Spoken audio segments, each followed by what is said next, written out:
नमस्कार मेरे साथियों, मैं नमन वर्मा एक बार फिर आप सभी का कानूनी ज्ञान में हार्दिक स्वागत है वो अभिनंदन करता हूं। मैं आज कानूनी ज्ञान में जो वीडियो बनाने जा रहा हूं वो फुल्ली बेस्ड है हमारे मर्डर पर। मैं आज आपको जितने भी सेक्शंस पढ़ाऊंगा वो रिलेटेड टू मर्डर पढ़ाऊंगा, ठीक है। तो चलिए टाइम वेस्ट न करते हुए हम अपनी बात स्टार्ट करते हैं। चैप्टर नंबर 16 ऑफ सीआरपीसी में डिफाइन है हमारे मर्डर। जितने भी सेक्शंस हैं मर्डर के वो किस में डिफाइन है? Chapter number 16 of CrPC. CrPC बोले तो कोड ऑफ क्रिमिनल प्रोसीजर में, ठीक है। चलिए चलते हैं, सेक्शंस वाइज हम पढ़ेंगे आज मर्डर को, ठीक है।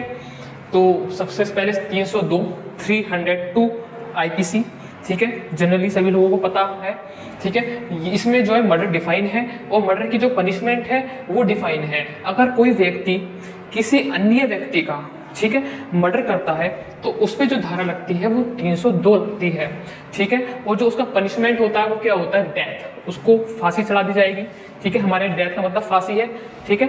तो उसको फांसी चढ़ा दी जाएगी या इम्प्रिजमेंट फॉर लाइफ मतलब आजीवन कारावास, ठीक है। ये हमारा हो गया 302, ठीक है।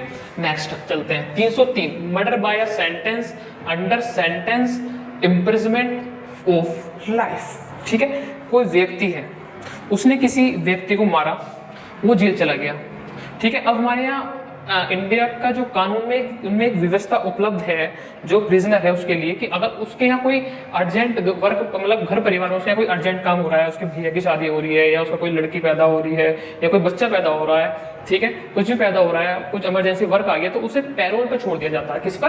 पैरोल पे उसे छोड़ दिया जाता है, ठीक है। अब वो पैरोल पे जेल से छूट के आ गया, फिर जब वो छूट के आया तो उसने भाई वो काम तो करा नहीं जिस काम के लिए आया।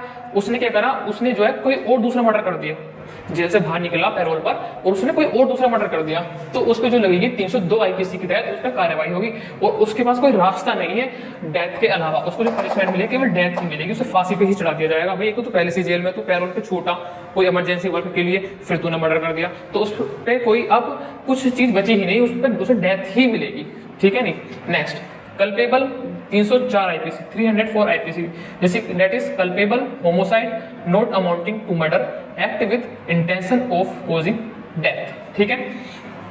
अब क्या होता है कल्पेबल होमोसाइड में हमारा कह रखा है कि कोई व्यक्ति किसी व्यक्ति को मारने का प्रयास करता है, ठीक है। उसका जो मेंस रिया है, उसकी जो इंटेंशन है वो किसी व्यक्ति को मारने की है, ठीक है। और उसने जो वार करा वो भी इसलिए करा कि वो आदमी मर जाए, ठीक है।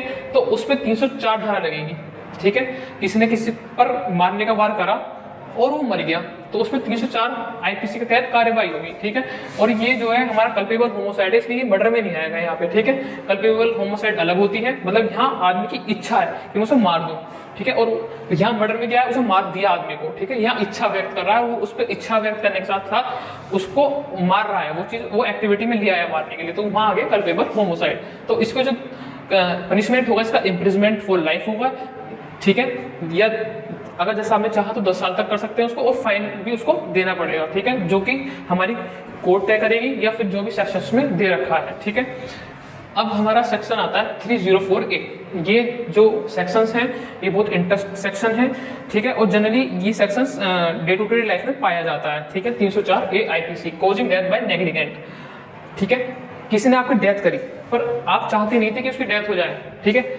आपसे भूलवश कह सकते हैं, नेग्लिजेंसी से कह सकते हैं कि ठीक है, नेग्लिजेंसी से कह सकते हैं कि किसी की डेथ हो गई आपसे, ठीक है।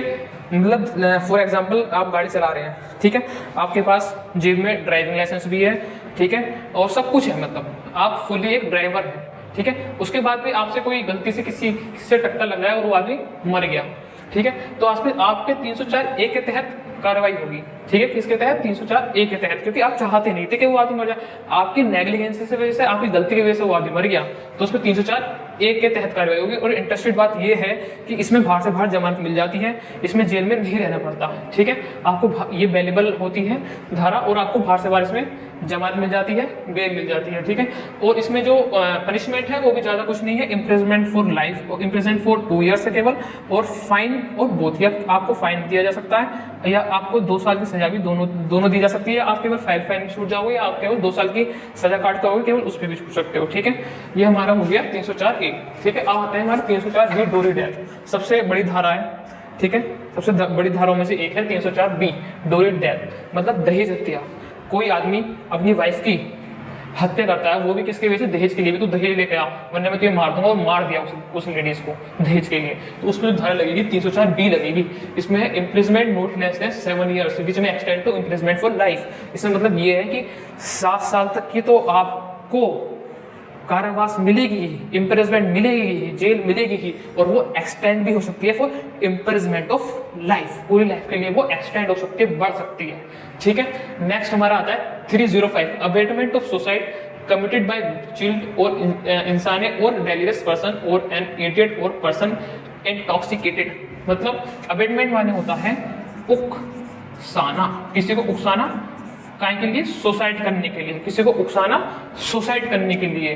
ठीक है, और वो सुसाइड के लिए जो उकसा रहा है बंदा, किसको उकसा रहा है, किसी चिल्ड को, किसी बच्चे को जो कि 18 साल से कम का है, किसी इंसानी पीपल्स को, इंसानी पीपल जिनका माइंड सेट नहीं होता है। ठीक है, ठीक है, जिनकी बुद्धि काम नहीं करती, जिन्हें पागल कहा जाता है, उन्हें बोलते हैं इंसानी पीपल्स, इनको उकसा रहा है। ठीक है, या फिर किसी एडिएट पर्सन को उकसा रहा है, या फिर किसी इंटॉक्सिकेटेड मतलब जो शराबी व्यक्ति है, इंटॉक्सिकेटेड मतलब शराबी, जो कोई शराबी व्यक्ति है उसको उकसा रहा है, तो उस पे जो अबेटर है, अबेटर, ठीक है, जो उकसा रहा है व्यक्ति से बोलते हैं अबेटर, उस पे जो धारा लगेगी वो 305 लगेगी, किसी को उकसाना, सुसाइड के लिए किसी को उकसाना, किसी चिल्ड को, इंसानी पीपल को, एडिएट पर्सन को, इंटॉक्सिकेटेड पर्सन को, तो उसको क्या है, उसको डेथ है, सीधा डेथ, या इम्प्रिजमेंट फॉर लाइफ, या फाइन। ठीक है, तीनों चीज में से कुछ भी दिया जा सकता है, डेथ भी, इम्प्रिजमेंट फॉर लाइफ भी, या फाइन भी, तीनों चीज भी दी जा सकती हैं। That is based upon a जज और जस्टिस बाय कोर्ट, जो भी कोर्ट जस्टिस करेगा उस पर निर्भर है ये। ठीक है, next abetting the commission of suicide, किसी को सुसाइड के लिए उकसाना या किसी पर जोर डालना कि तो सुसाइड कर ले। जैसे क्या होता है, फॉर एग्जाम्पल मैं ले लेता हूँ बॉयफ्रेंड गर्लफ्रेंड का। बॉयफ्रेंड ने गर्लफ्रेंड ने की एक ऐसी वीडियो बना ली जिससे जो है गर्लफ्रेंड है उसकी अपनी एक लाइफ को अफेक्ट होगा। ठीक है, फॉर एग्जांपल किसी ने उसकी कोई ऐसी सेक्सुअल वीडियो बना ली अपनी गर्लफ्रेंड, किसी बॉयफ्रेंड ने, और उसको फिर वायरल कर कह दिया कि मैं वायरल कर दूंगा तेरी वीडियो वरना मेरा ये काम कर दे, इस तरीके से। ठीक है, मैं तेरी वीडियो, जो तेरी सेक्सुअल वीडियो मैंने जो बनाई है, मैं ये वायरल कर दूंगा वरना तू मेरा ये काम कर दे। ठीक है, तो ये क्या हो गया, एक तरीके से अबेटिंग करना कि भाई तूने ये काम नहीं करा तो मैं तेरी वीडियो वायरल कर दूंगा। ठीक है, इस तरीके से ऐसा उकसाना, ये होता है abetting of commission of suicide. ठीक है, अब उसने क्या करा, उस लड़की ने उस पर कोई चारा नहीं कि ये काम करेगी या फिर उसकी वीडियो वायरल हो जाएगी, उन्हें सुसाइड कर लिया। ठीक है, तो जो उसका जो बॉयफ्रेंड है, जो वो पागल है, उस पर 306 के तहत कार्यवाही होगी। ठीक है, और इसको इम्प्रिजमेंट फॉर 10 years, उसको कम से कम 10 साल की सजा मिलेगी, 10 साल की सजा उसे काटनी पड़ेगी। तो कोई भी ऐसा, कोई भी भैया, कोई बॉयफ्रेंड गर्लफ्रेंड, कोई भी ऐसा कोई कुछ सोच रहा हो तो कृपया ना सोचे, क्योंकि जो इम्प्रिजमेंट होती है ना 10 साल की, ये एक से इम्प्रिजमेंट फॉर लाइफ मानो, क्योंकि एक जेल में जो एक दिन है ना वो एक महीने के बराबर लगता है, कभी जाके देखना। ठीक है, नहीं क्योंकि भाई ये तो प्रैक्टिस में मिलते रहते हैं, जो जेल काट के आते हैं वो सब बताते हैं, पूरा एक्सपीरियंस है। ठीक है, attempt to murder if such act causes hurt to any person. ठीक है, इसमें हो गया अटेम्प्ट टू मर्डर, मतलब आपने किसी व्यक्ति विशेष को मारने की कोशिश करी, अटेम्प्ट करा, आपकी इंटेंशन भी थी, पर वो व्यक्ति मरा नहीं, बच गया। आपने किसी गोली से वार करा किसी पर, ठीक है, गोली आपने वार कर दिया, पर वो इंसान, उसकी लाइफ थी और वो बच गया। ठीक है, तो आपने अटेम्प्ट तो करा ना मर्डर का, मतलब उसको मारने की कोशिश तो करी, तो आपको जो धारा लगेगी वो 307 लगेगी, और इसमें जो पनिशमेंट था वो इम्प्रिजमेंट फॉर 10 years। ठीक है, 10 साल का इसमें कम से कम कारावास है, और आपको फाइन भी देना पड़ सकता है। ठीक है, अब हमारा आता है section 308 attempt to commit culpable homicide. ठीक है, इसमें क्या है, अटेम्प्ट करा है काहे के लिए, कल्पेबल होमोसाइड के लिए। देखिए सेक्शन 308 आईपीसी जो है, इनमें भी दो चीज़ है, एक आईपीसी में दो चीज़ है। पहला क्या है, attempt to commit culpable homicide. For example आपने कोई गड्ढा खोदा, ठीक है, और गड्ढा खोद के आप फावड़ा रखने चले गए, इतने में कोई इंसान आया और उस गड्ढे में गिर गया।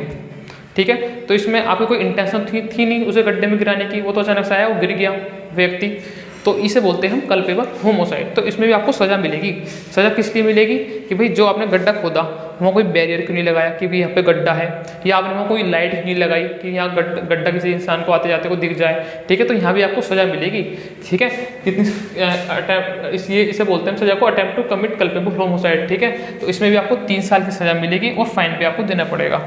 नेक्स्ट चीज़ क्या है इसी आईपीसी में, if such act causes hurt to any person, अगर वो जो व्यक्ति है जो गड्ढे में गिर गया, अगर उसके चोट लग गई तो भाई ये सज़ा यहाँ 3 साल से इंक्रीज हो जाएगी 7 साल के लिए। और फाइन तो रहेगा ही। अगर कोई व्यक्ति उस गड्ढे में गिर गया, उसको चोट नहीं लगी तो 3 साल की सज़ा मिलेगी। अगर वो व्यक्ति गड्ढे में गिर गया, उसको चोट लग गई तो आपकी 7 साल की सज़ा हो जाएगी। ठीक है, सेक्शन 308 IPC कहता है। Last sections of IPC related to the murder is attempt to commit suicide.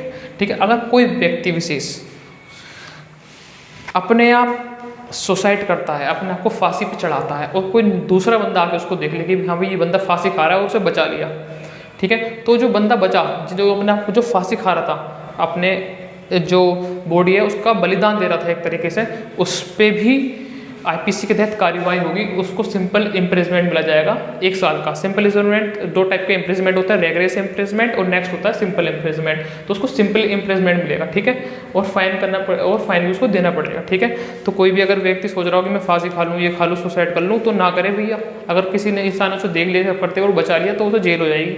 ठीक है नहीं, तो कोई भी ऐसा कार्य ना करे। तो जितने भी आज मैंने इस वीडियो में आपको सेक्शंस पढ़ाए रिलेटेड टू द मर्डर, ठीक है, मैं समझता हूँ कि आपको सब समझ में आ गए होंगे। ठीक है, नेक्स्ट वीडियो में मैं ऐसे ही इंटरेस्ट टॉपिक लेकर आऊँगा। और मैं आपसे एक रिक्वेस्ट करना चाहूँगा कि अगर मेरी वीडियो बनाने में कुछ भी आपको कोई कमी लगती हो, कुछ भी लगती हो, कुछ भी आपको मुझे सुझाव देने हैं, ठीक है, मेरे पढ़ाने से या कुछ भी तरीके से, किसी भी तरीके से अगर कोई मुझे सुझाव देना है related to the my video, ठीक है, तो आप मुझे कमेंट सेक्शन में दे सकते हैं। लाइक करना मेरी वीडियो को ना भूलें, कमेंट करना मेरे वीडियो को ना भूलें और सब्सक्राइब करना मेरे चैनल को ना भूलें। ठीक है, बहुत बहुत धन्यवाद मुझे ध्यानपूर्वक सुनने के लिए। धन्यवाद।